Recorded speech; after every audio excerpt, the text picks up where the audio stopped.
morning, everyone. Today is February the 10th, 2017. It is Friday, and I'd like to say good morning to you. This is my morning picture, and that's my nighttime picture over there.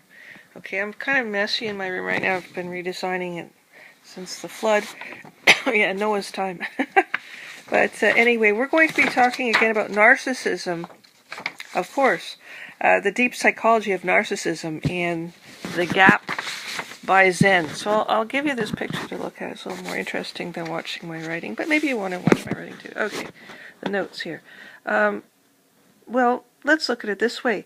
The gap that we talked about yesterday in regards to the disconnect with the ego, the id, and the superconscious, superego.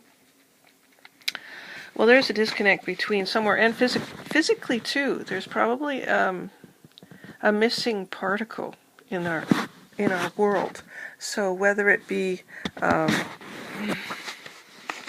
physics or as it applies to us in our super one-mind consciousness, well, it's preeminent, and it's mentioned in Zen Buddhism.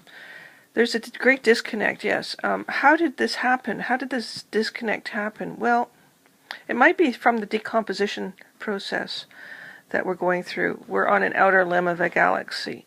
We're separated from the cohesive connections, or maybe we're getting another connection, but there's a definite gap, but there's obviously a spark or we wouldn't be here. How did this happen? And is it merely physics? Everything is related to physics, but it originally started in Zen Buddhism, the idea of quantum physics and the idea of our consciousness being a collective and a whole unit of a thought where there's just individuated consciousness within a mainframe of super consciousness, and consciousness made us, not the other way around. So, and you could look at consciousness as being the God mind. And as it relates to narcissism, which I have deciphered down here, is basically, where is it now? Narcissism is a static state of egoism.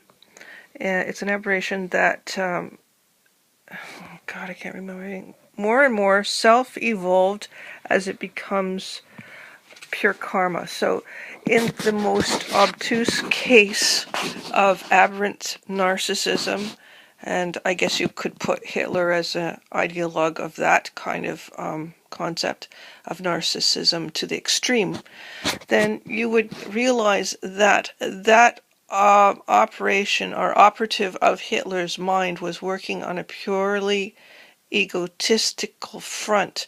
He was not able to become the subject, to become the observer, as I was mentioning here earlier on. Reaching the state of the observer is really important right here, because outside the body,